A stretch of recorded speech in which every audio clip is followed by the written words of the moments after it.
J'ai l'impression qu'il y a un secret dans l'argent qui, moi, m'échappe. Ce secret échappe à tout le monde. Mhm. Et c'est programmé. La bourse m'a permis d'entrer dans l'immobilier. Cet immobilier m'a permis d'avoir encore plus de fonds pour la bourse et pour l'immobilier. Presque 700 000 euros. Oui, là. presque 700 000 euros Oui. qui sont perdus. Si je n'ai pas la bourse, j'allais faire quoi? Et je connais plein de gens qui ont abandonné. Ça m'a vraiment secoué. Ma femme et moi. Ça nous a vraiment Tu secoué. dormais plus. On a fait des nuits blanches. Pas vous cacher. Pour ça, t'as perdu un peu de poids, là. Mais toi, alors, comment t'as fait? Parce que là, ça m'intéresse. Oui, comme C'est j'ai la dit. bourse qui t'a permis C'est la bourse qui m'a permis. d'aller chercher les 700 000 qui manquaient. Oui, d'aller chercher les 700 000. Quand il t'a vu arriver, il a dit, oh, encore un vendeur de formation. Monsieur Happy Léopold, bonjour. Bonjour, mon cher Tanguy de Bangui. Ça va? Très bien. Bon, je suis content de te retrouver pour ce nouvel épisode de Kalimandjaro. On avait déjà fait un épisode il y a maintenant un peu plus d'1 an où on avait découvert, on avait fait tout ton parcours. Là, tu reviens pour promouvoir ton prochain événement qui s'appelle Dream Big ou Dream Bigger. Dream big, own your Dream future. Big, c'est ça. Et l'idée, c'est de comprendre. Nous, j'avais beaucoup aimé notre discussion la dernière fois Aussi. parce que vraiment, c'est un peu pour ce genre de discussion-là qu'on fait ce qu'on fait. Parce que on voit quelqu'un qui a fait des affaires au pays, qui est venu en Europe, qui s'est battu en Europe, et ensuite qui est parti au Canada, et arrivé au Canada, t'as un gros patrimoine. La dernière fois, tu parlais de 10 millions de dollars de patrimoine, c'est ça? Immobilier, oui. Un patrimoine immobilier. Et maintenant, ensuite, tu laisses ton travail à la banque qui t'a permis quand même de faire ta situation pour te lancer dans la bourse. Tu veux que tout le monde aille en bourse, enfin que nos entreprises soient listées en bourse. Donc, ça, pour moi, c'est le parcours de l'ambitieux qui vient d'Afrique, qu'on a envie de voir et qu'on a envie de mettre en avant. Maintenant, ce qui est intéressant aussi avec toi, c'est ta compréhension finalement aujourd'hui de l'intelligence financière, de l'éducation financière, et c'est ce que tu vas promouvoir à travers cet événement-là. Donc, je suis content qu'on puisse parler de ça. Je dis souvent que pour l'entrepreneur, mais pas que, l'argent c'est le sang de sa boîte, et je pense que même dans notre vie financière ou à tous, l'argent c'est un peu ce qui nous fait vivre au quotidien, Ça nous fait vibrer. ce qui nous fait vibrer. Malheureusement peut-être, mais en tout cas c'est la réalité aujourd'hui. On est dans une société capitaliste, et si on est dans une société capitaliste et qu'on ne maîtrise pas les codes de l'argent, ben en fait on va dans le mur, quoi. Donc c'est pour ça que je suis content qu'on ait cette discussion, que tu viennes encore nous partager ton expérience, nous partager tes connaissances sur le sujet, et je suis ravi de t'accueillir à nouveau sur Kalimandjaro. Présente-toi pour les personnes qui ne te connaissent pas, s'il te plaît. Donc, mon nom, c'est Happy Léopold. Je suis un Camerounais. Je suis au Canada. Je suis Canadien naturalisé. Je vis au Canada depuis 20 ans. Mhm. Je suis un papa de 3 enfants. Et je suis le fondateur de Ease Finance Academy, une entreprise d'éducation financière qui apprend comment est-ce que l'argent se crée, comment est-ce qu'on crée de la valeur. Et là, quand je t'entends dire ça, tout de suite, j'ai envie de dire, mais comment l'argent se crée, tu vois? Mais c'est vrai, Oui. franchement, c'est la première question. Moi, tu vois, moi, je suis juriste de formation. Oui. Et je sais pas pourquoi cette semaine, en plus, je peux penser beaucoup à ça. C'est-à-dire que s'il s'agit de raisonner, de parler, ça, je peux parler, y a pas de problème. Mais comprendre l'argent, j'ai l'impression qu'il y a un secret dans l'argent qui, moi, m'échappe. Tout à fait. Pas C'est seulement quoi à ce toi. secret? Oui, je pense que c'est pas le Ce seul. secret échappe à tout le monde. Mhm. Et c'est programmé. Mhm. C'est fait exprès. Ouais. On n'enseigne pas l'éducation financière à l'école. Mhm. On enseigne tout déjà de l'équation. Mhm. On enseigne des formules. Mhm. On n'enseigne pas comment on budgétise. Ok. Et je pense qu'ils n'ont pas intérêt. Mhm. Tout à l'heure, tu as parlé de capitalisme. Ouais. Capitalisme, c'est la recherche absolue du gain, Du capital. du capital. Ouais. Alors, si je te montre mes secrets, Mhm. tu feras la même chose que moi. Mhm. Donc, on a intérêt à ne pas montrer Mhm. pour rester dans la logique, Mhm. n'est-ce pas? Mhm. Se faire plus d'argent. Il faut que certains soient des consommateurs pendant que d'autres produisent. Tout à fait. Donc, ça va dévier directement les règles. Le capitalisme, là, si on commence à partager tous les secrets. Mhm. Donc, ça reste quelque chose qui est accessible. La bonne nouvelle, c'est que si tu commences à fouiller, Mhm. tu peux tomber sur les bonnes informations, tu peux comprendre les codes. Et si tu ne fouilles pas, c'est pas quelque chose qui est juste à la portée de tout le monde. Oui, le sujet, donc, c'est pas inaccessible. C'est pas inaccessible. C'est juste ça, la bonne que, nouvelle. voilà, la bonne nouvelle, c'est ça. Mais c'est juste que, pour une raison X ou Y, C'est pas quelque chose qu'on nous donne On a ne le donne pas. priori, qu'on nous donne pas à l'école, qu'on donnera pas à nos enfants d'ailleurs. Mais il y a que nous qui devons faire l'effort d'aller chercher cette Exactement. information-là, parce qu'eux, ils ont considéré que prioritairement, il fallait faire autre chose, nous enseigner autre chose. Exactement.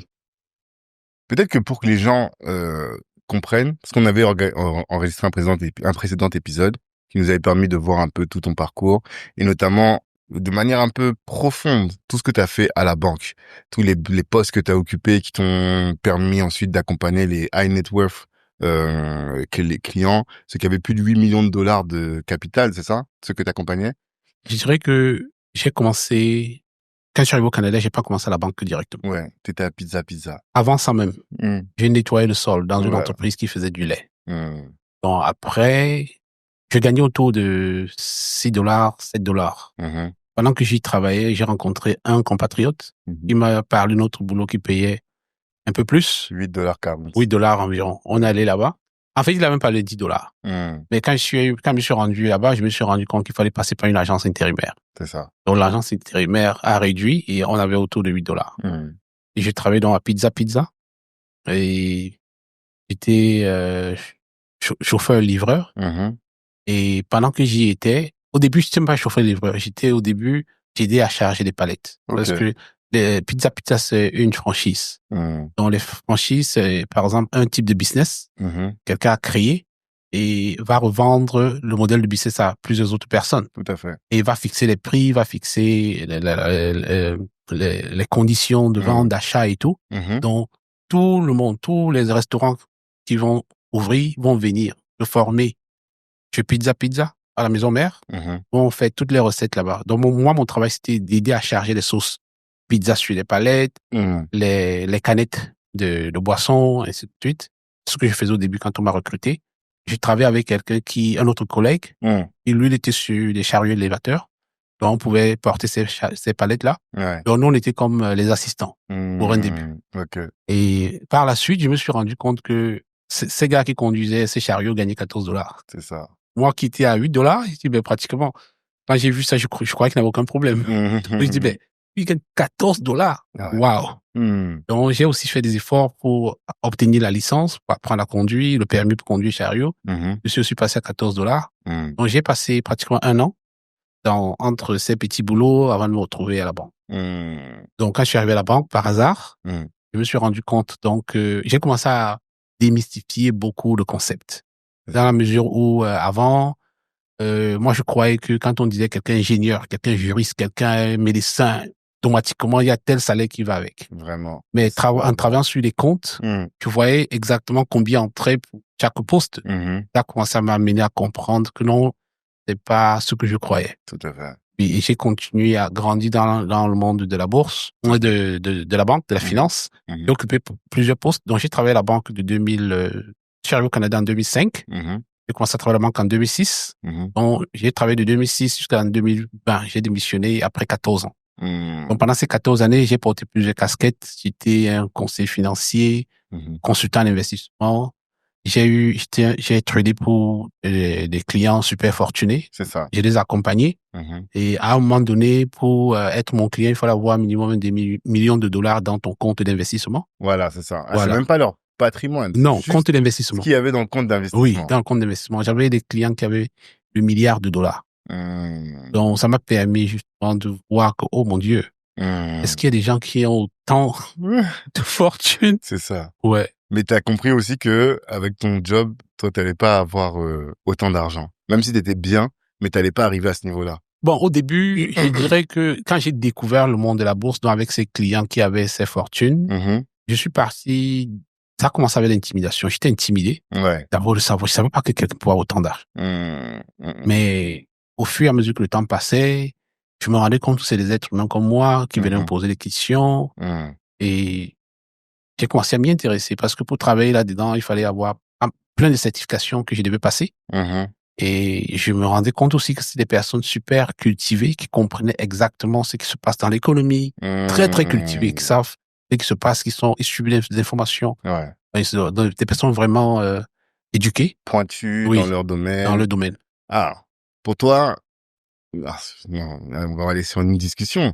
Pour toi, en fait, tu peux pas avoir ce niveau de fortune-là. En tout cas, toi, les gens que t'avais, qui a ce niveau de fortune, c'est des gens quand même qui en avaient dans la tête. Oui. Ça, Et c'est le niveau de fortune, oui, tu dois avoir quelque chose en tête. ouais, Oui. parce qu'il y a une grande discussion en ce moment sur le fait de faire des études pour gagner de l'argent, pour être riche. Toi, tu veux dire que tous tes clients, soit ils avaient fait des études, soit même par eux-mêmes, ils avaient beaucoup étudié pour y parvenir, quoi. Bon, je dirais que les études, généralement, quand on parle des études, on pense à l'école classique. Ok. Et il y a des personnes qui peuvent avoir fait l'école classique, avoir peut-être un bac, une maîtrise, un doctorat, Mhm.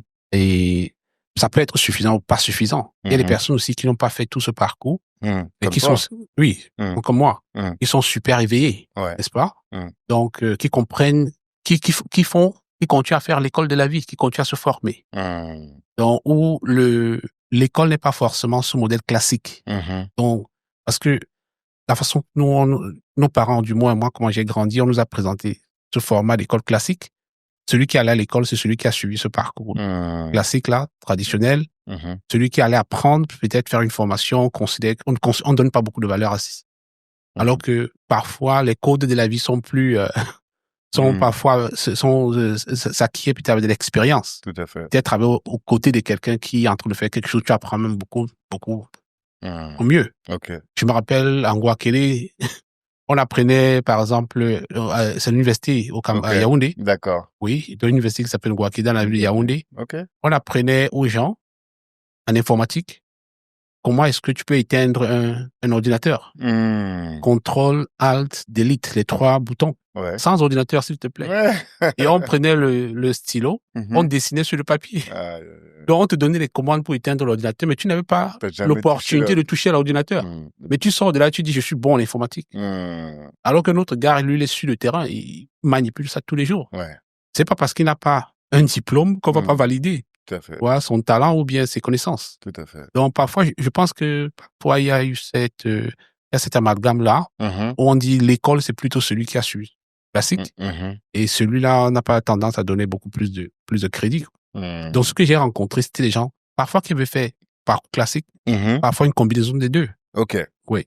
Mais quand même qui s'étaient beaucoup formés, Qui s'étaient beaucoup formés. beaucoup éduqués pour pouvoir être à la pointe de leur sujet. Exactement. Est-ce que tu as des idées est-ce que dans les discussions que tu as eues avec eux, il y a des choses que tu as captées, des tips, des routines que Bien toi sûr. t'appliques aujourd'hui, Bien sûr. comme lesquelles? Par exemple, la majorité de ses clients investissaient à la bourse, Mhm. avaient des entreprises, Mhm. avaient investi aussi dans l'immobilier. Ok. Et je m'étais rendu compte aussi que la majorité de ces clients pensaient long terme. Et Mhm. c'est une des grandes leçons que j'ai eu à apprendre. Ok. On n'est pas pressé. Je Mhm. veux bien faire. Mhm. Je veux construire la richesse. Mhm. Qui me poursuit? Mhm. Donc moi, je les aidais à fructifier leur richesse, n'est-ce pas? Mhm. À la protéger Mhm. et à la préserver pour l'autre génération. Ok. Donc c'était tout un parcours. Mhm. Donc ils prenaient le temps et parfois, quand je regardais leur portefeuille, je voyais que certains n'ont pas commencé aujourd'hui. Mhm. Parfois, c'était avec de l'héritage. Mhm. Tu vois, c'est génération et génération. Mhm. J'ai eu des clients parfois qui m'ont dit, transfert 300 000 dans le compte de ma fille. Mhm. Elle va acheter sa première maison. Mhm. Transfert tel montant. Chez nous, c'est pas les choses qu'on connaît. J'avais des collègues même qui Mhm. venaient me dire, oh, je vais acheter ma maison. Un Chinois, mon père m'a donné 500 000 pour acheter ma maison. Mhm. Voilà, comme cadeau de mariage. Mais il prend ça dans un compte d'investissement, bien il vend un bien, Ouais. il lui donne. Tu vois, et on voit que dans ce collègue-là qui commence déjà à ce niveau-là, mais tu peux pas le rattraper. Mhm. Tu peux pas le rattraper. Et parfois, quand tu vois le parcours, tu vois que c'est pas, ils n'ont pas parfois commencé avec des fortes sommes. Mhm. Ils ont eu l'information très tôt. Ouais. Ils ont commencé à prendre ça au sérieux Mhm. dès le bas âge. Mhm. Et chaque centime compte. Mhm. Il y a le concept d'intérêt composé. Tout à fait. Donc, plus tôt, donc le plus tôt tu commences, le mieux. Mhm. Le mieux tu as le potentiel d'avancer. Mhm. Et tu n'as pas besoin de mettre ton argent dans des investissements spéculatifs. Mhm. Parce que nous allons voir qu'il y a des produits qu'on consomme depuis notre bas âge. Ils sont toujours là. Mhm. On boit du coke. Ouais. Ça n'a jamais périmé, n'est-ce pas? Tout à fait. On boit de l'eau, Mhm. n'est-ce pas? On mange du pain. Mhm. On se brosse les dents. Mhm. Qui sont tous ceux-là qui fabriquent ces produits-là? Imagine depuis combien d'années, par exemple, une entreprise qui fait du riz, Mhm. ou bien une entreprise qui fait des dentifrices, ou bien des couches des enfants. Imagine depuis combien d'années, si toi tu avais investi dedans, te donner des restos. et que tu réinvestisses. C'est pas sorcier. Mm.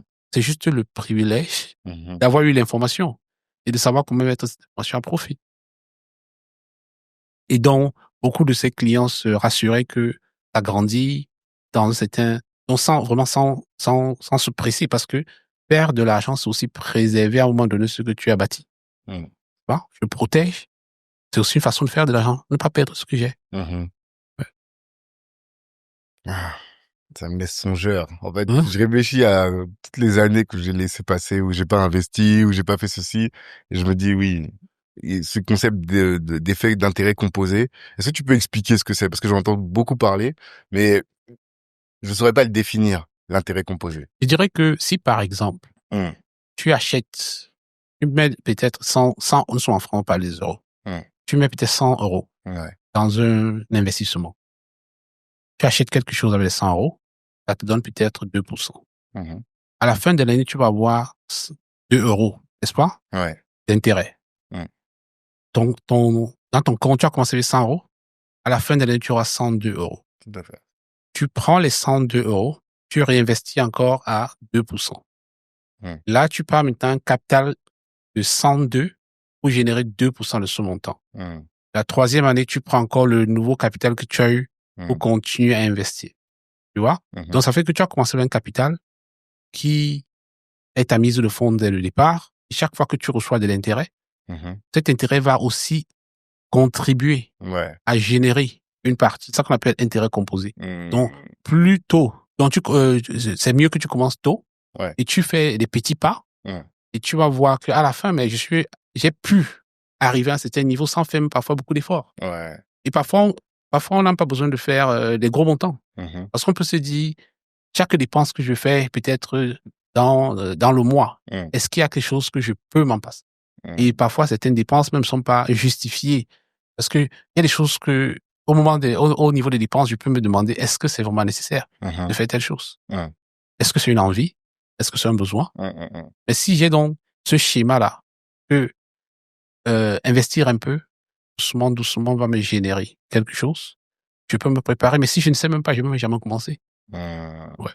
C'est comme par exemple quand je dis j'ai un patrimoine de 10 millions plus en Mhm. immobilier, Mhm. j'ai pas commencé là aujourd'hui. Mm. J'ai acheté ma première maison en 2009. Ouais. J'ai acheté ma première maison à 350 000 et je n'avais pas les 350 000. Mm. J'ai eu le premier. Donc, pour acheter une maison au Canada, il te faut 5% de mise de fonds. C'est ça. Donc, pour une maison de 350 000, on regarde autour de 17 500 Mhm. que j'ai eu à la bourse. Mm. Tu les as gagnés grâce à la Je l'ai bourse. gagné grâce à la bourse. Ouais. Ça m'a permis d'aller prendre un prêt Mhm. pour acheter une maison, n'est-ce pas? Mm. Donc, quand j'ai eu cette première maison, j'avais déposé, arrondissons à 20 000 pour rendre les calculs simples. Supposons la maison coûte 350 000, moi j'ai mis 20 000. Mm. Ça veut dire qu'il y a 330 000, qui est la dette qu'on appelle l'hypothèque. Ouais. N'est-ce pas? Au fur et à mesure que je diminue, que je paye, cette dette-là 10 000. diminue. Mm. À un moment donné, j'ai toujours la dette. Peut-être, supposons, on est passé de 350, de 330. Peut-être on est rendu à 310, par exemple. Mm. Au moment où ma dette est à 310, entre-temps, il y a l'immigration au Canada, les gens continuent à venir. Mhm. On ne construit pas suffisamment pour pouvoir accommoder cette immigration, Mhm. n'est-ce pas, qui est grandissante. Mm. Donc les gens vont arriver, ils auront besoin des logements. Il y aura une forte demande sur le marché immobilier. Mm. Quelqu'un va venir dire, je suis prêt à acheter une maison, quel que soit ce que tu demandes. Mhm. Moi, je peux te dire, si tu me donnes 500 000, je te donne. Ouais. Donc, c'est comme ça que j'ai vendu cette maison à 550 000. Mm. Donc, tu vois dire que j'avais comme 250 000 de gains De par gain. rapport à mon prix d'achat. Mm. Mais au moins, je l'achète, je ne dois pas Ça va. 350 000 au Mm. banquier. Je lui dois, dans mon exemple, je lui dois peut-être 310. Ouais. Si je la vends à 550, Mm. je reçois le chèque de 550, Tu je sors les rembourses. 310, Mm. je rembourse. Mhm. Et le reste, je peux mettre une partie en bourse, je peux acheter une deuxième maison. Mm. Tu vois? Ouais. Et cette deuxième maison, j'ai maintenant 5%, j'ai beaucoup plus. Ouais. Les 5% de ce montant, ça me permet de prendre une maison encore beaucoup plus grande. Mm. Donc, c'est comme ça qu'on a bâti ceci. C'est aussi un système comme, par abus de langage, je peux dire intérêt composé. Mm. Parce que tu commences à investir et tu vas progressivement. Mm. Donc, c'est comme ça que j'ai acheté les autres maisons Mhm. et continue à investir en bourse. Mm. Et les gains que je faisais en bourse, je prenais parfois des engagements et parce que je voulais pas mettre tous mes œufs dans un panier. Je me dis, bon, si ça ne marche pas sur le marché immobilier, à certains moments, je vais sur la bourse. Si à certains moments, la bourse ne marche pas, je vais sur l'immobilier. Et finalement, tout ceci m'a permis aussi de créer le business. Donc, tu vois, de créer Easy Finance Academy. Donc, ce que je fais, c'est un peu recopier. Donc, juste copier ce que j'ai vu chez ces investisseurs qui faisaient la bourse, l'immobilier, l'entrepreneuriat. C'est ça. C'est la bourse qui t'a permis de générer du cash. Oui. Ce cash-là te permet d'investir dans l'immobilier. Dans l'immobilier. Et ensuite, pour maximiser encore du cash, tu fais de l'entrepreneuriat. On est d'accord avec ça? Oui. Donc, je dirais que le schéma est que la bourse m'a permis d'entrer dans l'immobilier. Cet immobilier m'a permis d'avoir encore plus de fonds pour la bourse et pour l'immobilier. Et j'ai continué à acheter d'autres biens immobiliers pendant que je travaillais. Et je préparais déjà ma sortie pour l'entrepreneuriat. Donc, je me suis pas levé d'un coup à aller juste démissionner. Donc, j'ai préparé cette sortie. Donc, au moment où j'ai dit, j'arrête de travailler, la bourse est là, j'ai ses connaissances. L'immobilier est là. Et donc, je me permets de me lancer dans le troisième pilier, qui est l'entrepreneuriat. Je n'ai même pas besoin de dire que j'attends que quelqu'un me donne des fonds parce que j'ai des fonds. C'est ça. C'est surtout, c'est aussi ça. Donc, je n'ai même pas besoin de dire, je n'ai jamais pris un sou à quelqu'un pour mettre dans Easy Finance Academy. Tu vois? Mais parce que d'habitude, c'est l'inverse. Moi, dans ma compréhension, si tu fais l'entrepreneuriat te permet de générer du cash avec lequel tu fais la bourse et avec lequel tu fais l'immobilier. Toi, t'as fait dans l'autre sens. Je dirais que ce que j'ai vu, ce qui fonctionne avec ces clients que j'ai accompagnés pendant longtemps, ce que je fais, c'est naviguer entre les trois. Oui. Peu importe dans quel ordre. Peu importe dans quel ordre. Il faut les trois. Parce que, il y a 2 ans, j'ai acheté un bien immobilier à 2,4 millions. Ouais. Parce que, il y a eu l'inflation après le Covid. Donc, pendant le Covid, qu'est-ce qui s'est passé? On a demandé aux gens d'arrêter de travailler. Ils sont restés à la maison. Le gouvernement les payait, n'est-ce pas? Oui, tout à fait. Donc, toi, tu es à la maison. Tu ne vas pas au travail. Tu consommes plus. N'est-ce pas? Parce que quand tu vas au travail, peut-être tu peux emballer quelque chose que tu vas manger. Mais si tu travailles à la maison, tu vas faire peut-être 5 tours au frigo. Ouais. Et tu vas consommer du fromage, des œufs, de ceci, n'est-ce pas? Tu consommes plus. Mais on a confiné. Les gens sont à la maison. Est-ce qu'on est en train de produire plus? Non. On n'est pas en train de produire plus. Donc, c'est pourquoi à certains moments, pendant le Covid, on a vu certaines surfaces commerciales dire on ne va plus vendre autant de rouleaux de papier hygiénique ou bien autant de ceci à tout le monde, n'est-ce pas? Parce qu'il n'y a pas assez de production. Et parfois, on augmentait le prix pour que les gens arrêtent d'acheter. Ah, je savais pas ça. Bien sûr. Je savais pas pour ça. Puisque s'il y a 12 alvéoles 2, il y a 20 familles qui veulent. Tout le monde peut avoir. Donc, et moi, le commerçant, je sais que si je mets le prix, au lieu de 10 euros, si je mets à 12, les gens vont acheter. Donc, je vais monter mes prix progressivement parce que je vois qu'il y a une forte demande, n'est-ce pas? Ouais, bien sûr. Et donc, et cette hausse généralisée de prix, c'est ça qu'on appelle l'inflation. Tout à fait. Donc, au moment où il y a l'inflation, tous ceux qui ont des actifs, tous ceux qui ont des biens, ils voient aussi leurs biens augmenter. Donc, même l'immobilier aussi augmente de valeur. Donc, même le loyer va augmenter. Presque tout va augmenter. Donc, moi, j'avais acheté un bien avant qu'on le construise. Parce que moi, j'aime acheter maison sur le plan. Donc, j'ai acheté un bien à 2,4 millions. On devait me livrer le bien dans 1 an et demi, 2 ans. Le moment de prendre possession, l'inflation avait tellement avancé. Et quand il y a l'inflation, qu'est-ce qui se passe? Le bien devient plus cher.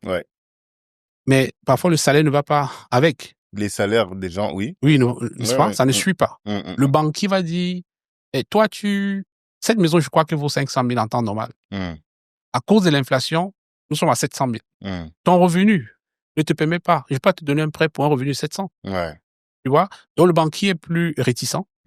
Il va avoir plus de réserves pour dire, je suis pas sûr que si tu donnes, tu pourras me rembourser. N'est-ce pas? Donc, ça fait que automatiquement, il y a des gens qui sont intéressés à acheter, mais qui ne vont pas trouver le financement comme ils veulent. Donc, ça va commencer à diminuer la demande sur le marché immobilier. Quand ça va diminuer la demande, les prix vont chuter. Ça fait que moi, au moment d'aller prendre les clés, les banquiers me disent que, mon cher, le marché est mauvais. On ne peut pas financer cette maison. Moi, je savais que je vais donner 20%. J'allais prendre 80% de prêt. Parce que au Canada, quand tu achètes ta première maison, tu as besoin de 5%. Et quand tu as déjà un bien, tu dois déposer 20% sur le deuxième bien. Pourquoi? Parce que tu as déjà quelque chose. Tu prends plus de risques, en fait. Ok. Donc, tu es en train de prendre une dette encore plus grosse. Oui. Il faut que tu démontres que toi-même, tu as pourras un apport. rembourser. Tu as un Ouais. apport costaud. Mais tu as un bien que tu peux mettre Refinancer, oui. Oui, voilà. Oui. Donc, pour moi, à partir du moment où je sais que tu as encore une maison, bah, t'as pas besoin de payer beaucoup plus parce que s'il y a un problème, on va saisir ta maison. Non, mais parfois, c'est pas suffisant. Suppose j'ai pris un bien immobilier à 300 000. J'ai déposé 5%. Le banquier sait qu'OK, de toutes les manières, 285 000, on peut gérer. Ouais. Mais il est en train d'acheter un deuxième bien qui coûte peut-être 800 000. Il faut que je lui donne encore. Est-ce que son salaire, si jamais il est défaillant, est-ce qu'il n'est pas trop risqué là pour moi? D'accord. N'est-ce pas? Donc, le banquier te dit, il faut que tu démontres que tu peux avoir 20%. Ok. Il faut que je te donne la possibilité de prendre plus de prêts. Donc, dans mon cas, je savais que je vais déposer 20%. Ça fait combien? Presque 500 000, hein? Oui. Malheureusement, à cause de l'inflation, les banquiers me disent que, mon cher, les conditions de marché ont changé. Nous, on peut toujours te donner 80% de prêt, mais pas sur 2,4 millions, parce que la demande a chuté. Ouais. On évalue la maison et là, les banquiers deviennent encore plus conservateurs. Donc, ce bien-là, on peut pas donner, on pense que ça vaut autour de 1 750 000. C'est le maximum que nous, on peut donner comme valeur de la maison. Alors que toi, tu l'as payé à l'origine, toi, c'était 2,4 millions. 2,4 millions. On me dit, ça vaut 1 705 000. Si tu veux, on peut parler. Nous, on peut te donner 80% de 1 750 000. Où est-ce que tu prends la différence? C'est ça. Où est-ce que tu as pris tu vois? Et alors, moi, je suis allé signer un contrat avec le vendeur de maison. Je lui ai dit, donne-moi la maison, je vais payer. Je lui ai donné une avance de 300 000 déjà. Pour dire, je vais payer. Et lui sait que quand il va construire, moi, je vais venir avec le chèque pour lui donner de 2,1 millions. Mais au moment où il a commencé, tu n'avais pas le prêt. Tu avais juste non, au moment où il commence, pour venir signer, il te dit, donne-moi 300 000, par exemple. Donc, je lui ai donné 300 000. Moi, je croyais que tu avais le prêt au moment où tu disais... Bon, ça dépend. Quand c'est une maison neuve, tu n'as pas besoin de prêt. Tu n'as pas forcément besoin de prêt. Donc, dans mon cas, j'avais acheté, il m'avait demandé 300 000. Je lui ai donné 300 000. Bon, c'est pas en un jour. Il peut te dire, tu as un mois ou bien 2 mois pour me donner 300 000, n'est-ce pas? Donc, je lui donne des traites, je dépose mon temps, on signe le contrat. Et ça t'engage. Donc, tu es obligé de prendre. Donc, voilà ce monsieur qui est là, il vend sa maison. Moi, happy, je viens dire, je prends la maison. Je lui donne 300 000. Il m'attend avec le chèque de 2,1 millions pour avoir les clés, n'est-ce pas? À la signature, le jour qui finit. Et là, tu arrives avec 1,7 million. Moi, je viens avec, je m'en vais chercher. 1,4 million même, donc, qu'est-ce que je fais? Je dois aller chercher une banque pour dire, j'ai acheté un bien immobilier quelque part. Ça vaut 2,4 millions. Moi, je veux que tu me donnes un prêt. Comme ça, le bien te revient, toi, le banquier. Moi, je te paye. C'est ça la démarche. Ok. Tu vois? Donc, quand j'achète comme ça, je signe. Je n'ai pas ce montant. Je vais chercher quelqu'un, un banquier, qui va venir me donner le chèque. Le banquier devient le propriétaire de la maison. Et moi, je paye les traites plutôt chez le banquier. Là, je viens voir le banquier et dire, mais mon cher, tu m'appelles pour une maison qui vaut seulement 1 750 000. Je ne peux pas te donner 80% parce que ça n'a pas cette valeur. Ok, je comprends. N'est-ce pas? Et le banquier doit être très prudent parce que c'est pas son argent. Bien sûr. Lui, c'est un intermédiaire. Et surtout, c'est l'argent de tout le monde. C'est l'argent de tout le monde. Ouais, c'est ça. Donc, le banquier est juste l'intermédiaire. Il est en train de faire circuler l'argent. Il doit être, et il veut garder sa crédibilité. Il ne faut pas que quand le client vient, il raconte sa vie. Donc, c'est pourquoi il va aussi être très prudent. À qui est-ce qu'il donne? Donc là, le banquier me dit, mon cher ami, je ne peux pas te donner 80% sur 2,4 millions. Je peux te donner plutôt 80% sur 1 750 000. 1,7 million. Alors, qu'est-ce que moi je dois faire? Je suis coincé. Je ne peux pas aller dire au vendeur que, s'il te plaît, j'ai pas trouvé le financement. Il te dit, c'est ta vie là-bas, tu ne me racontes rien. Parce que, à cause de toi, j'ai construit une maison à 2,4 millions. J'ai construit à 2,4 millions. Et si tu n'étais pas venu, j'allais vendre à quelqu'un d'autre qui a plus de moyens que toi. Donc, ne me raconte pas ta vie, mon cher. Tout à fait. Au début, ça commence comme la blague. Je me renseigne, je vais voir des avocats, me disent, non, mon cher ami, arrange-toi. J'ai même payé 2 avocats pour être sûr que j'ai la bonne information. Tout le monde me dit la même chose. Quand moi je fais mes calculs, je vois que quelles que soient les circonstances, parce que je voulais même abandonner 300 000. Je voulais, parce que j'étais sûr, puisque je ne trouvais pas le financement, je disais que bon, j'abandonne les 300 000 même. Je fuis. Je walk away. Tu vas vendre à qui puisque ça ne vaut plus ça? Mais t'étais prêt à t'asseoir sur 300 000. Mais non, le problème déjà que tu es coincé là avec le constructeur. Il t'attend avec un chèque de 2,1 millions. Ouais. Tu vas prendre ça où? Il t'amène au tribunal. Donc, tu es dans une situation coincée où tu veux me dire, s'il te plaît, reste-moi les 300 000, laisse-moi, pardon, ne me suis pas en justice. Il te dit, mon cher ami, ça marche pas comme ça. Même ça, là, il pouvait pas accepter. Il peut pas accepter. Il peut pas accepter. Ok. Donc là, tu es coincé, tu fais comment? Tu commences à aller chercher des prêts par-ci, par-là et tout. Tu vois? Parce qu'il y a un delta de combien? Presque 700 000 euros. Oui, presque 700 000 euros oui. qui sont perdus. Alors, dans mon cas, si je n'ai pas la bourse, j'allais faire comment? Tu vois? Et je connais plein de gens qui ont abandonné. Parce que moi, j'ai fait mes calculs, je voyais que je perdais minimum 1 million. Minimum, parce que le monsieur allait dire, OK, tu m'as donné 300 000, la maison vaut 1,750 000, je la vends aux enchères. Et il vend au prix qu'il peut. Ouais. S'il veut, il te dit que j'ai vendu 1,5 million. Plus tes 300 000, ça fait combien? 1,8 million. Ouais. 2,4 millions, moi 1,8 million, tu me dois ça, je m'en vais en justice. Il faut ça. 600 000. Oui. C'est sérieux, hein? Donc, c'est là que tu commences à voir les risques de l'immobilier. Parce que les gens croient que l'immobilier est trop protégé et tout. Mais pour dire vrai, quand même, c'était la première fois depuis que je suis dans l'immobilier que j'ai eu des secousses aussi violents. Ça m'a vraiment secoué. Enfin, mais moi. Ça nous a vraiment secoué. Tu dormais plus. On a fait des nuits blanches. Je ne vais pas vous cacher. Pour ça, t'as perdu un peu de poids, là. Ouais, on a fait des nuits blanches.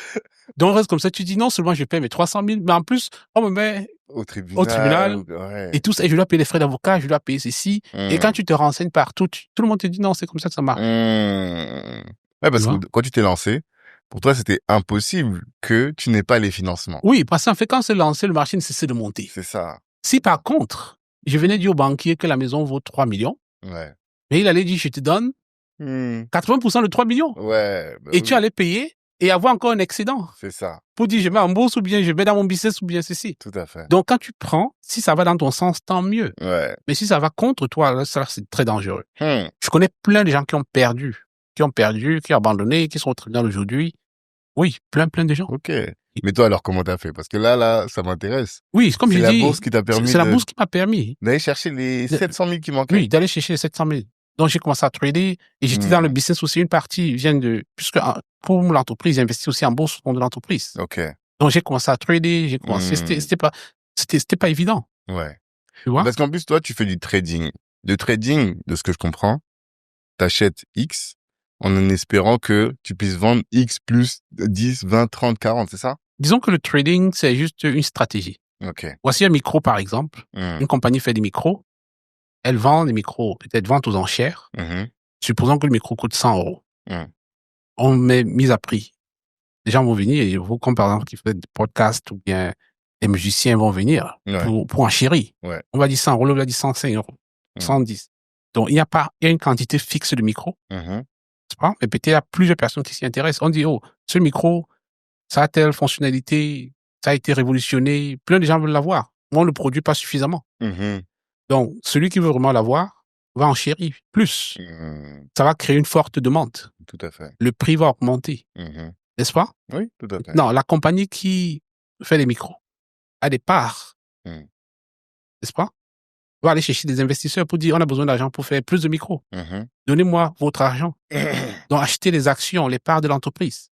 Comme ça, si nous vendons plus de micros, nous faisons plus de bénéfices. Vous, les actionnaires, vous en gagnez. Donc, quand je fais l'investissement, ça veut dire que je veux mettre mon argent dans cette entreprise. Je vais être patient. Je vais attendre que l'entreprise grandisse, que je n'ai plus de bénéfices. Psychologiquement, je suis préparé à être plus patient. Ouais, c'est long terme. Oui, long terme. Voilà. Mais celui qui fait du trading, il vient faire la même activité. Mais lui, il est impatient. Lui, il dit, oh, moi, je vais acheter le micro. Tout à l'heure, si je réussis à acheter à 100, si je réussis à vendre à 125, c'est bon. Je fais 25. Donc, c'est juste deux stratégies. L'autre est patient, l'autre est patient. Trading veut dire court terme. Je suis programmé pour faire des gens sur le court terme. Et là-dedans, il y a ceux qui veulent faire juste en quelques heures, en quelques minutes. Il y a ceux qui veulent faire sur la journée. Il y a ceux qui veulent faire sur quelques semaines, sur quelques mois. Il y a ceux qui sont là pour dire que cette activité, je pense qu'elle est florissante, je vais patienter. Plus je patiente, plus le potentiel de gagner est grand. Donc, c'est ça. Trading, court terme, activité sur le court terme. Et investing, activité sur le long terme. D'accord. Mais malheureusement, parce que beaucoup de personnes n'ont pas de l'expérience, qu'est-ce qu'il y a? On est pressé, on est impatient. On veut commencer par le trading. Parce qu'on ne comprend pas les rouages. On apprend que celui-là a gagné 25 en une journée ou bien en 2 heures, je vais faire pareil. Non, je ne veux pas patienter. Et c'est là que presque tout le monde perd. Parce que je n'ai pas l'expérience, je ne comprends pas les règles du jeu. Mais même si je ne comprends pas, la probabilité que je fasse de l'argent juste en attendant est très élevée.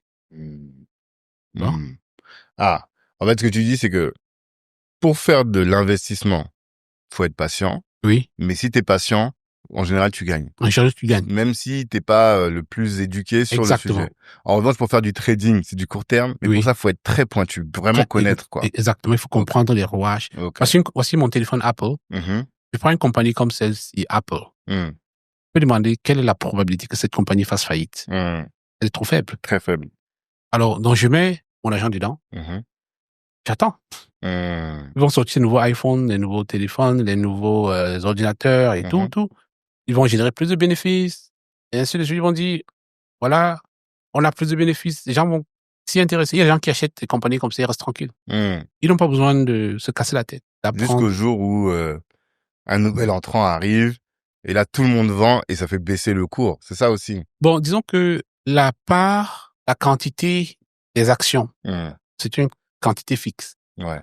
Mais s'il y a des bonnes nouvelles, s'il y a de la publicité sur la compagnie, ça peut exciter plus de personnes à s'y intéresser. C'est ça. Donc, plus les gens s'y intéressent, plus ça crée la demande.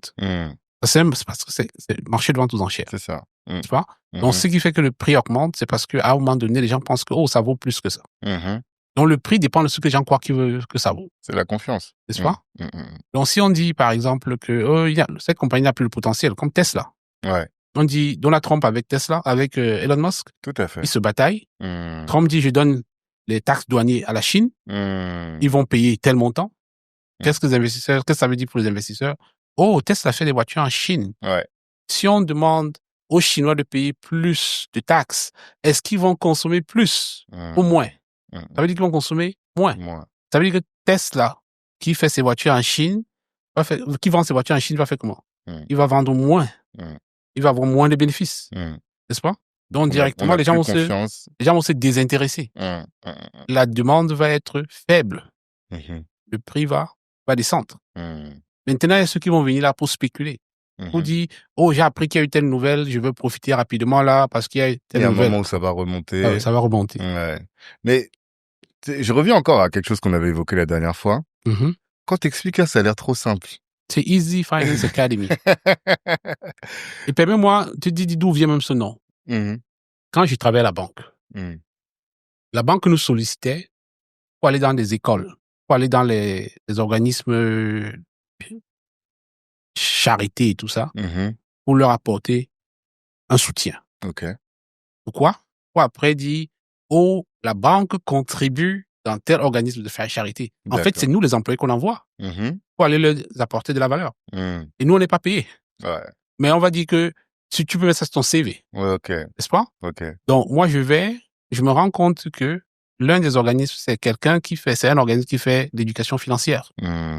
Et il vient chercher le financement auprès des banques. Et les banques envoient leurs employés. Et il y avait un curriculum qu'on avait donné. On nous demande, puis tu es conseiller financier, est-ce que tu peux aller soutenir tel organisme? Il dit, OK. Soutien gratuitement. Bon, quelque part, c'est pas gratuit parce que... C'est sur ton travail, sur ton temps de travail. Sur mon temps de travail, mais ça va m'aider sur mon CV. Parce que quand je veux vouloir passer à un poste supérieur, je peux dire, voici mon leadership que j'ai exercé à tel niveau, j'ai contribué, je peux mettre ça sur mon CV. Je n'ai pas un agent monétaire là, direct, mais ça m'aide vraiment à booster mon CV. Ça valorise. Oui, ça me valorise. Ça montre que j'ai pris des initiatives, tout ça, tu vois. Mais quand j'arrive dans cet organisme, c'était dans les écoles, dans les écoles primaires, secondaires. Donc, il y avait un curriculum qu'on devait suivre. Moi, je suis assez à l'aise sur les sujets d'éducation financière. D'accord. Donc moi, je mets le curriculum de côté. Je trouve les gens qui sont là. Je dis, qu'est-ce que vous voulez savoir? Je prends la craie, je vais au tableau. Le feutre, là, je vais au tableau. Tu veux que je parle de quel sujet? Tu veux que je parle de quel sujet? Donc, j'ai commencé à lister. C'était du jamais vu. C'était vraiment atypique, ce que j'avais fait. Les gens ont beaucoup aimé mon approche.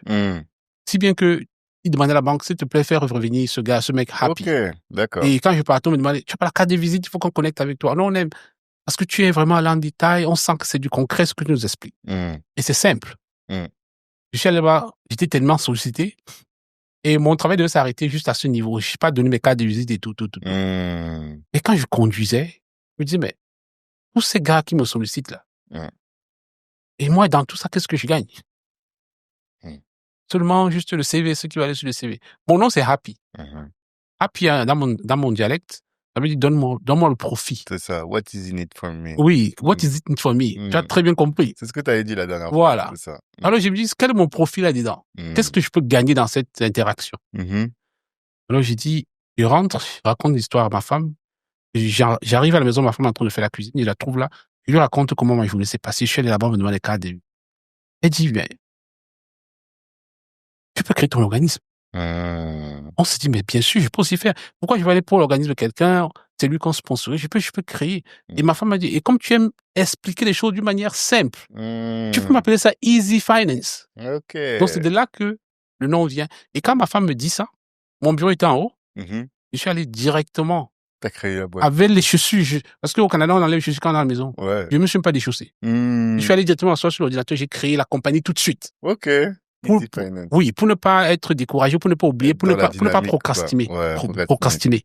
Donc, c'est comme ça que j'ai créé l'entreprise directement. J'ai créé un organisme de charité aussi. Et après, je croyais que je vais avoir le financement auprès de la banque aussi. Quand je viens les voir, ils me disent non, mon cher, tu ne peux pas, parce que tu travailles ici à conflit d'intérêt. Donc, c'est de là que vient ce nom Easy Finance. On n'avait pas parlé de ça la dernière fois. Mais c'est vrai. Et ça, je le ressens. Je te dis, la dernière fois, on avait eu cette discussion. Là encore aujourd'hui, tu arrives à faire en sorte de simplifier au maximum, de faire en sorte que quand on t'écoute, on dit, mais c'est facile, allons-y. Mais, je vais te dire quelque chose.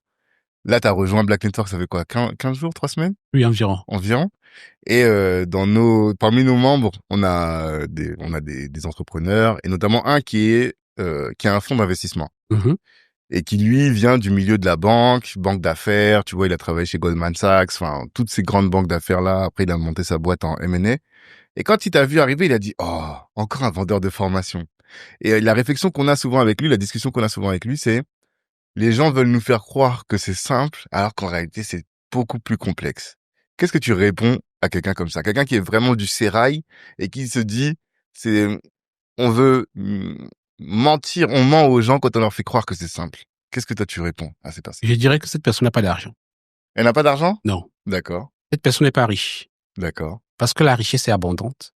La richesse se partage. Quelqu'un qui comprend qui a abondance n'a pas besoin de retenir pour lui seul. Tu vois? Quand j'ai découvert ces pépites, je me suis dit, mais on me paye combien pour que je reste assis sur cette information? Je dois la partager. Je dois ouvrir la voie aux autres. Moi, je trouve que ce que je fais, c'est une mission. Parce que j'ai fait l'Europe, j'ai eu tellement de challenges ici. Les choses étaient compliquées. J'ai fait plusieurs cellules ici, en Belgique, en Allemagne, tout ça. C'était vraiment dur. Je me suis battu. Je me suis retrouvé au Canada. J'ai continué à chercher, n'est-ce pas? Et j'ai eu le privilège d'aller travailler dans ce milieu. Et je me rappelle un jour, il y a un client qui a baissé ses lunettes comme ça pour me dire, mais celui-ci là, d'où vient-il? Parce que dans ces gens que j'accompagnais, très peu me ressemblaient. Et ce client-là, il était surpris de voir un mec comme moi, parmi eux, à cette place-là, de privilège. Tu vois, il a baissé ses lunettes, m'a regardé. Et à un moment donné, je me suis demandé moi-même, ça vient d'où? Je ne comprends pas comment moi, mais j'ai pu pénétrer ce monde. Et je crois en Dieu. Tu vois? Je pense qu'il y a la main de Dieu dedans. Et comment je vois ceci? Je me dis que ce Dieu m'a dit, je te montre ceci, que tu ne gardes pas pour toi seul. C'est pas pour tout le monde, bien entendu, n'est-ce pas? Mais ce que je me lève pour faire chaque jour, je transforme des vies. J'ai une étudiante qui est venue chez moi l'année dernière, qui a fait $1 million à la bourse. $1 million. J'ai des étudiants qui ont fait des centaines de mille. J'ai des étudiants qui ont démissionné depuis qu'ils m'ont connu.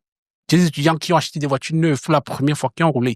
Beaucoup vont être ici à la conférence. J'organise une conférence ici. Tu vois? Donc, quand quelqu'un vient dire c'est trop compliqué, je pense que cette personne n'a pas compris c'est quoi les codes. Parce que quand tu comprends les codes, c'est tellement abondant que tu as envie de le garder, Tanguy.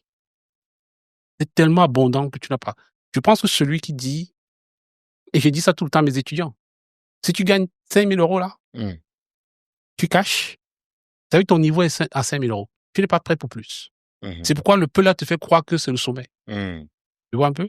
Mais quand je dis, on dit only the sky is the limit. Ou j'ai un étudiant ici en France qui a gagné 101 000 $ dans une seule transaction. 101 000 $. Tu vois? Sur du trading. Bon, il achète, il vend, il achète, il vend. Ouais, c'est ça. Oui. Là, c'est du trading. Oui, je dirais à la bourse. Parce que, comme je t'ai dit tout à l'heure, il peut rester sur des positions peut-être quelques jours, quelques semaines. Tu vois, parfois, ça peut faire quelques mois. Oui. Donc, je dirais que quelqu'un qui dit c'est trop compliqué, d'abord, numéro 1, c'est pas si compliqué que ça. C'est ça la vraie question. Ce n'est pas compliqué. Toi, tu considères que c'est pas compliqué? C'est pas compliqué. Le problème, c'est que, comme je t'ai parlé, comme je t'ai dit au début, cette histoire de capitalisme fait qu'on ne veut pas que tout le monde soit au courant de l'information. Parce que je te parle de bourse, je prends une entreprise comme Apple qui fabrique un produit pour vendre. Le capitalisme veut que tu fasses le maximum de profit. N'est-ce pas? Comment est-ce que je fais le maximum? Il faut que d'un côté, j'ai des gens qui vont acheter mon produit. Bien sûr. Qui vont pas me faire concurrence. Ou bien même s'ils me font concurrence, ils sont minimes. N'est-ce pas? Il faut que j'ai des gens avec qui je vais travailler, qui vont produire à une main-d'œuvre faible, par exemple. Donc, d'un côté, je vais avoir les investisseurs qui vont me donner plus d'argent pour faire la recherche, pour développer de nouveaux produits. N'est-ce pas? Je vais avoir les employés. Mais si je montre tous mes secrets, finalement, qui va produire, qui va acheter? Tu vois? Donc, ça veut dire que l'entreprise comprend que je peux aller à un niveau illimité. Je peux trouver les investisseurs, on a un produit, on développe un produit. Si les gens me donnent le financement, on continue à faire de la recherche. Regarde un peu comme AI aujourd'hui. C'est non-stop. Tout à fait. N'est-ce pas? Ça continue seulement à... Il n'y a pas un endroit où ça va s'arrêter. Alors, mais on a besoin d'argent pour développer ceci. N'est-ce pas? D'un côté, on a besoin d'argent. De l'autre côté, on a besoin d'argent, ça vient d'où? Des investisseurs. Ouais, totalement. De l'autre côté, on a besoin des employés qui vont travailler sur ces projets. L'autre jour, on a montré Mark Zuckerberg, de Facebook. Il chasse chasseur de tête. Il est en train de chercher. Il a dit, je publie. 100 000, je crois que c'est 100 millions de plus pour le mec AI qui vient chez moi. Si je me trompe pas, 100 millions de bonus. C'est même pas le salaire. Les meilleurs gars de AI, les jeunes gars, je les recrute. Donc, ça veut dire que d'un côté, on a besoin des investisseurs qui vont apporter le financement. On a besoin des employés qui vont développer, n'est-ce pas? Tout à fait. Et on a besoin de qui d'autre? Les clients qui vont venir acheter. Notre place, c'est où? Nous, on nous voit comme qui?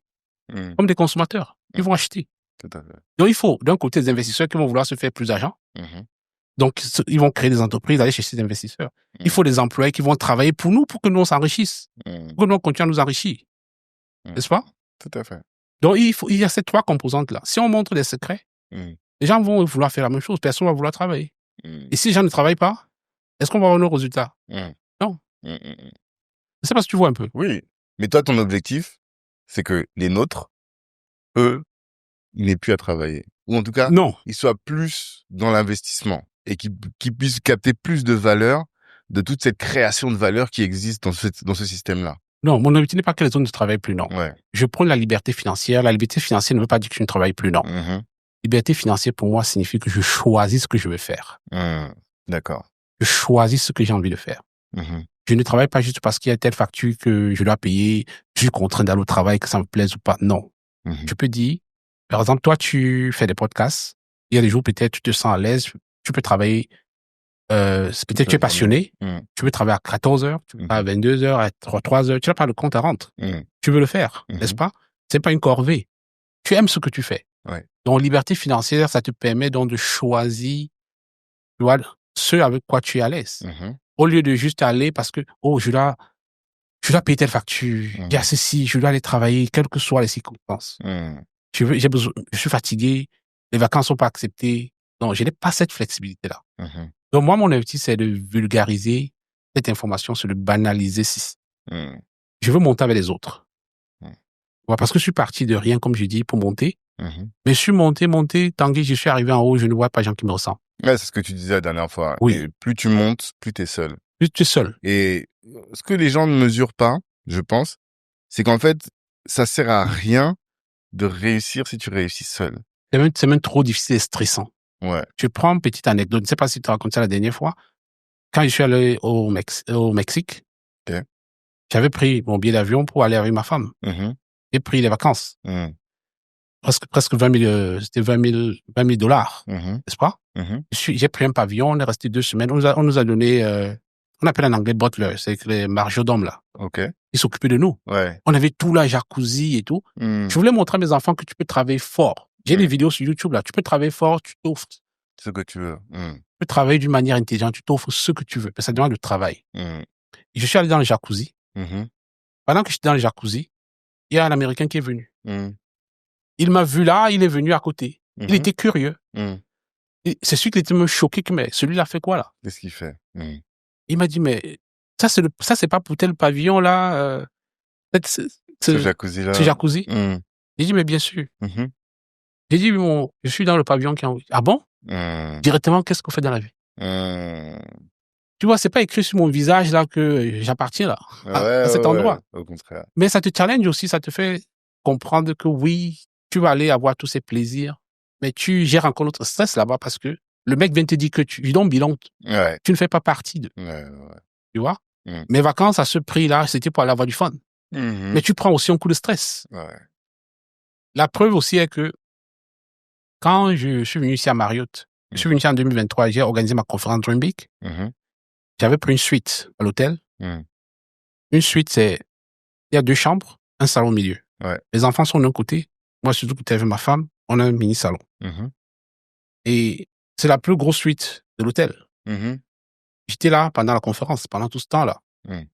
On a des frères qui travaillent à l'hôtel. La façon qu'ils nous regardaient, mais eux, d'habitude, ils ont vu, nous, on est habitués à être bien dans les espaces verts, à nettoyer, à ceci. Mhm. Et qu'on dit que c'est un de nos frères qui est dans la suite, là. Ouais. Tout le Qu'est-ce monde me qu'il connaissait fait? à l'hôtel. Qu'est-ce qu'il Monsieur fait? Happy, Monsieur Happy. Mhm. Tu vois? Mhm. Et cette fois-ci, je reviens encore pour faire la conférence. On a 3 suites. Mhm. J'ai filmé la suite quand j'étais là, j'ai montré à mes étudiants et tout. Cette fois-ci, j'ai dit, les gars, je leur ai demandé combien de suites à l'hôtel. Nous, on prend toutes les suites. Mhm. Mes étudiants prennent les autres suites.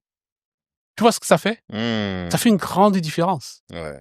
Tu vois? Je me sens accompagné, je sens que j'avance avec les autres. Je sens que, tu vois, on monte ensemble, je vois les gens qui me ressemblent, ça me donne encore plus, Mhm. tu vois, de motivation pour continuer à faire ce qu'on fait. Tout à fait. Donc, c'est que tu montes, tu arrives, tu trouves les gens qui te ressemblent pas, ils te mettent mal à l'aise. Mhm. Tu es obligé de redescendre pour aller chercher les siens. Sinon, c'est vraiment stressant, quoi, de rester. Tu n'enjoys pas ton argent, tu n'enjoys pas ta nouvelle position. Mhm. Parce que les autres, avec le regard, avec ces questions, ils te mettent mal à l'aise. Ouais. Et ça, c'est dur à vivre. Et tu vois, tout à l'heure, tu disais, quand tu as été à 7 dollars, tu avais les problèmes, tu regardais ceux qui ont 8 dollars et tu te disais, bon, ben voilà, arrivé à 8 dollars, tu as les problèmes de 8 dollars. Maintenant que tu es à 10 millions de patrimoine, tu as toujours des problèmes. Il y a toujours des problèmes. Mhm. Maintenant, les problèmes, tu peux choisir comment. Tu peux choisir. Donc, à ce niveau, je pense que tu peux choisir tes batailles. Mhm. Ça, c'est très important. Tu choisis maintenant quel type de bataille tu as envie de mener. Ouais. Tu vois? C'est pourquoi je me suis dit, j'ai envie de vulgariser l'éducation financière. Mhm. Pour moi, c'est ma bataille. Mhm. J'aimerais que quand je sois parti de ce monde, que les gens aient profité, qu'il y ait quelque chose que j'ai laissé. Mhm. Voilà. Je peux m'asseoir comme ça, je peux trader. Je peux trader, j'ai le million, je peux faire tout ceci. Là, ça ne remplit plus. Ça me satisfait plus, en fait. Mhm. Tu vois, je prends du temps à enseigner, Mhm. je transmets, je transforme des vies. Je vois des gens qui viennent me dire merci, Happy, tu as changé ma vie, tu as fait telle chose. Pour Ouais. moi, c'est plus galvanisant, c'est plus valorisant d'écouter ceci, quoi. Mhm. Tu connais la pyramide de Maslow. Oui. Et moi, en fait, je vis ça au quotidien. Non pas que moi, je sois arrivé en haut de la pyramide, mais bon, tu commences à voir un peu Black Network comment on fonctionne. On a une classe, on va dire, d'entrepreneurs qui se cherchent, tu vois, ou bien des wannabe entrepreneurs. Eux, ils cherchent à devenir entrepreneurs, ils cherchent à créer de la valeur. Après, on a ceux qui sont déjà dans des clubs, qui font entre 100 et 500 000, ceux qui font 500 000 et au-dessus du million. Et puis, on a ceux qui font plus de 10 millions d'euros de CA, qui même 10, 15, 20. On a reçu ici le boss de Live Nation. Mhm. Et je crois Live Nation, c'est combien? 500 millions? C'est ça, hein? 500 millions de CA. Et quand il est venu ici, il nous a même pas parlé business. Tu vois, il parlait politique, il parlait autre chose. Et moi, j'étais là, je lui ai dit, mais donne-nous des clés business. Mais lui, c'est même plus son problème, Oui, en fait, c'est tu plus vois. ton problème, ouais. Et c'est là que j'ai compris que quand tu arrives à un certain niveau de rémunération, de patrimoine, en fait, toi, ta seule aspiration, c'est de venir tirer les autres. Ou plutôt, de t'accomplir, tu vois, d'avoir ce besoin-là d'accomplissement. Et cet accomplissement passe par ce genre de choses-là. Et en fait, je me rends service. Ok. Je me rends service, en fait. Quand j'enseigne, je me rends service. Parce que le sujet me passionne tellement. Je te parle, par exemple, nous sommes en France. Parler d'argent ici est tabou, n'est-ce pas? Tout à fait. Certains vont me dire, on dit en anglais, brag. Brag. Il se vante. Ok. Qu'il a pris un bien à tel montant. Mais j'ai envie d'être sur une table, je peux parler avec quelqu'un qui me dit, il a pris un truc à 50 millions. Ce cercle n'existe pas partout. Ouais. J'étais à une conférence à Toronto. Tu vois quelqu'un qui te dit, j'ai 700 portes. Portes. J'ai 700 portes. Portes. Oui. Ah. Okay. Toi, donc, toi, tu as 6 maisons, 7 maisons. On trouve que c'est trop. Tu as avec quelqu'un qui dit, j'ai 700 portes. Okay. L'autre te dit, j'ai 12 000. Donc, tu vois, c'est niveau par niveau. Ouais. Oh, je n'ai pas envie de moisir dans un environnement où je n'ai pas les miens. J'aime la bourse, j'aime la création de richesses, j'aime parler de business. Je me suis dit, si je ne transmets pas, avec qui est-ce que je vais changer? Par exemple, j'ai créé ma chaîne YouTube. Je ne suis pas un YouTuber, mais j'ai créé ma chaîne YouTube, par exemple, pour partager les retours d'expérience de mes étudiants. Et j'ai commencé à faire des lives. Okay. C'est mes étudiants qui font le live. Je les challenge. Venez sur le live. Je pense qu'un meilleur enseignant se mesure sur ses élèves. Tout à fait. Donc, c'est des personnes qui sont venues au début, qui avaient même peur de parler en public. Aujourd'hui, je les amène. Ils sont en mesure de s'exprimer. Ils sont en mesure de dire aux autres ce qu'ils ont appris, d'enseigner les autres. Et finalement, ils deviennent comme mes collègues. Et je prends du plaisir à échanger avec eux. Il y a des jours, par exemple, je voyage, je ne sais pas ce qui s'est passé, j'ai pas le temps de suivre toute l'actualité. Je peux demander, alors, gars, tu sais ce qui s'est passé hier? Il a en mesure de me donner une mise à jour sur ce qui s'est passé. Donc, c'est aussi pour me rendre service d'abord. Tout à fait. Sinon, le sujet, à un moment donné, là, tu deviens obsolète. Ouais. On avait cette discussion récemment avec Kevin. On parlait de Xavier Niel. Tu connais le PDG de Free? Xavier Niel? Ah, ok. C'est Free Mobile, c'est un opérateur téléphonique ici. Disons que je connais le nom juste comme ça, parce que je suis à Free, j'ai juste entendu le nom, mais c'est pas exactement qui c'est. Mais lui, en tout cas, c'est quelqu'un, par exemple, même toi, aujourd'hui, tu lui envoies un mail, il va te répondre. C'est-à-dire que toutes les personnes qui lui envoient un mail, il répond. Bien sûr. Il lit tous ses mails. Mais imagine que c'est je sais pas combien de mails il se reçoit par jour. Et aussi, il a créé une boîte, Kima Venture, qui investit dans les petites boîtes, quoi, tu vois. Et à force d'analyser, on a fini par comprendre que tout ce qu'il fait là, il répond aux mails, il investit, tout ça pour connaître le marché, pour être au courant de ce qui se passe. Bien sûr. C'est juste ça, l'information. C'est même pas pour devenir milliardaire, parce qu'il est multimilliardaire, mais il veut pas louper l'information. Et là, ce que tu dis, c'est qu'une des composantes de la création de communautés que tu fais autour de toi, de communautés éveillées, acculturées au sujet, sont des gens qui, eux aussi, vont te partager la bonne information de telle sorte que tu sois jamais obsolète, quoi. Exactement. Par exemple, je suis venu ici pour organiser une conférence. Ouais. Conférence annuelle. C'est quoi l'objectif? Je pense que pour réussir, il y a certains éléments, certains cases que tu dois checker. Tu dois valider, n'est-ce pas? Donc, j'ai dit à mes étudiants que tu as besoin du contenu de formation que je te donne. Tu as besoin du coaching qui est l'accompagnement que je te donne. J'ai besoin d'être là pour te tenir la main. Tu as besoin d'une communauté où nous sommes ensemble. Et tu as besoin de ton effort personnel. Je suis ici pour l'élément communauté, l'élément numéro 3. J'ai besoin de construire un écosystème. J'ai des étudiants qui ont des centaines de milliers de gains, qui ne peuvent plus aller dire... Par exemple, mon étudiant qui a 1 million, là, qui a gagné 1 million, elle a dépassé le million. Ouais. Tu sais quel est son problème? C'est quoi? Je veux pas qu'on sache. Ouais. Je ne veux pas qu'on sache. C'est un bon problème à avoir. Ouais. Mais en même temps, je n'ai pas envie, ou bien elle n'a pas envie que cette stratégie se limite là. Elle a envie de continuer à grandir. Mais il faut un espace pour elle. Parce que si elle se met là et dit, j'ai fait 1 million, on va dire, mais dégage. On peut lui donner une claque, n'est-ce pas?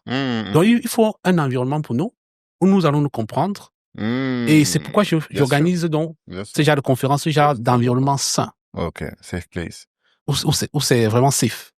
Où celui qui est même curieux peut venir voir mes étudiants pour demander, en fait, ça se passe comment? C'est quoi votre expérience? Et nous allons avoir comme même un esprit de recherche. Comment est-ce qu'on peut continuer? Toi, tu as travaillé sur tes stratégies, tu as mené ceci. Comment est-ce que je peux développer ceci?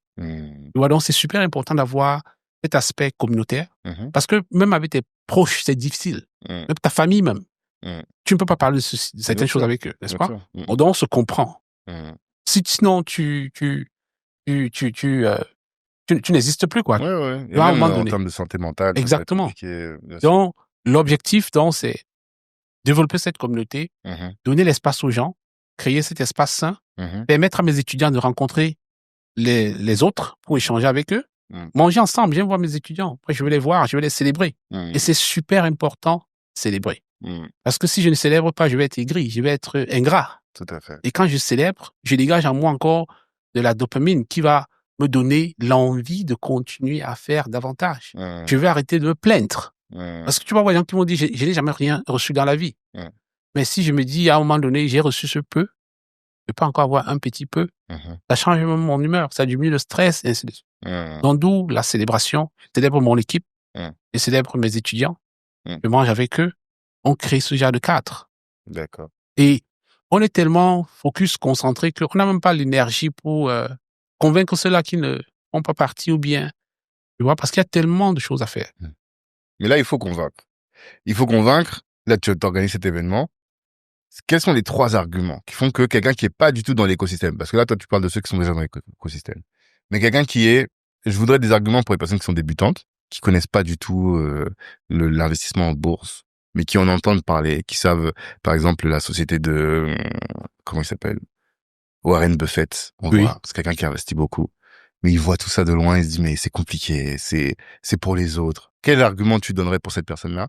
Et quelqu'un qui est confirmé, quelqu'un qui investit déjà depuis un moment, mais qui a pas les 100 000, les 1 million de revenus que tu évoques, qui fait sa DCA, tu vois, tous les mois, il met $100, $100, $100. Pourquoi est-ce que ces 2 profils-là, qui sont très différents, pourquoi est-ce qu'ils viendraient chez toi? Je dirais que je commence par la personne qui découvre ceci pour la première fois, qui se demande est-ce que c'est pour moi. Je dirais que comment sont tes fins du mois? Est-ce que il t'arrive des moments quand tu es seul devant le miroir, bien devant ton compte bancaire, quand tu regardes, tu te dis est-ce que je peux m'offrir ce que est-ce qu'il t'est arrivé plusieurs fois à dire non à cause de l'argent? N'est-ce pas? Quelle est la solution? Est-ce que ça doit être comme est-ce que tu es résigné parce que tu ne trouves pas la solution? Moi, je pense que c'est déjà le défi quand on cherche des solutions. Si je suis pas résigné, si je cherche comment je vais m'en sortir, je vais me demander, mais ceux-là qui ont des moyens, ceux-là qui ont compris l'argent, c'est quoi les codes? C'est quoi les codes pour arriver à leur niveau? Donc, je vais aller chercher l'information. Est-ce qu'il y a des gens qui réussissent à faire mieux que moi? Ils font comment ces gens? Ils fréquentent qui? N'est-ce pas? Comment est-ce qu'ils ont fait pour arriver à ce niveau d'information? Donc, ça demande à être curieux, ça demande à vouloir se prendre en charge, ça demande à ne pas être résigné, ça demande d'être curieux, à vouloir être riche. Pour moi, richesse ne veut pas dire forcément argent. C'est la grandeur d'esprit, c'est la possibilité d'avoir des stratégies pour trouver des solutions quand elles se présentent devant moi. Tu vois? Je suis venu faire une conférence, par exemple ici. On me demande c'est quoi le budget, je ne sais pas c'est quoi le budget. Je veux l'expérience. Et après, je veux trouver des stratégies qui vont me permettre d'aller vers ce que je veux. Tu vois. Donc, celui-là, je vais l'inviter à être curieux. Je sais aussi qu'on est dans un environnement qui est assez, il y a tellement de faux, il y a tellement de charlatans. Tout à fait. Ça ne devrait pas nous empêcher. Knowledge is power. La connaissance est puissante. L'éducation doit se former. Et si on ne se forme pas, on ne va jamais changer sa situation. On va rester dans l'ignorance. On va continuer à être narqué. On va continuer à se plaindre.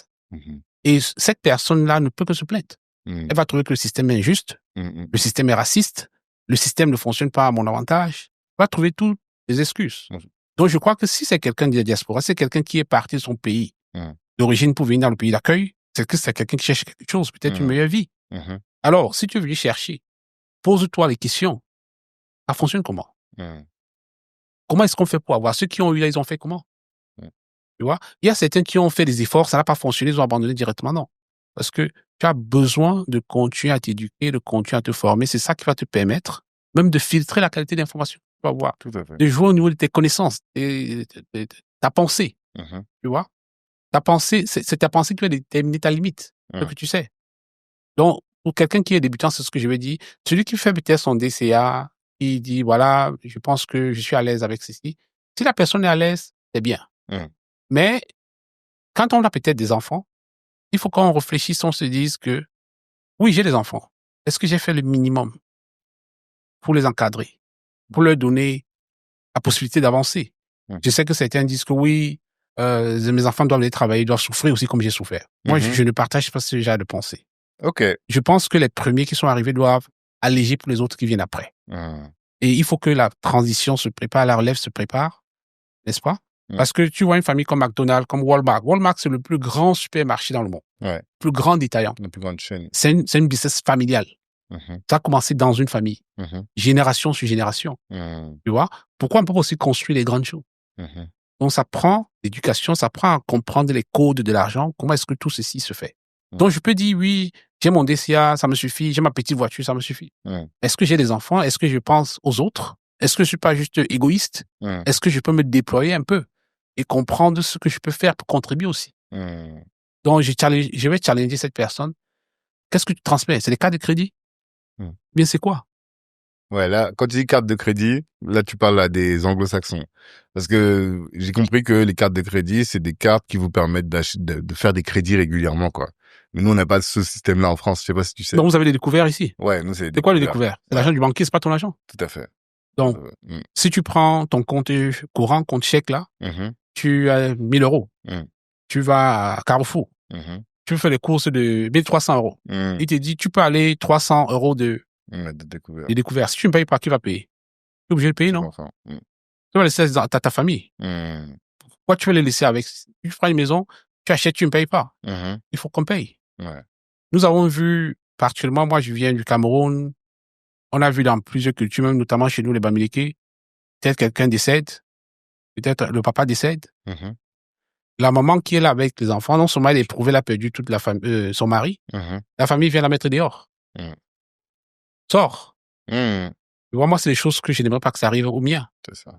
Donc, je pense que on fait des efforts, on pense à sa progéniture, on se dit, comment est-ce que je prépare pour que, oui, ils vont faire des efforts, mais je les donne quand même, tu vois, un minimum pour qu'on ne soit pas tout le temps dernier, parce que si je suis dernier, ma famille est dernière, à la fin, c'est tout le quartier qui est dernier, c'est mon pays qui est dernier aussi partout, n'est-ce pas? Et on sera toujours derrière. Tout à fait. Mais si j'évolue, les autres pensent qu'on va évoluer, à la fin, ça va permettre à toute une communauté d'évoluer. Non, c'est sûr. C'est comme ça que les Chinois réfléchissent, c'est comme ça que les Juifs réfléchissent, et ainsi de suite.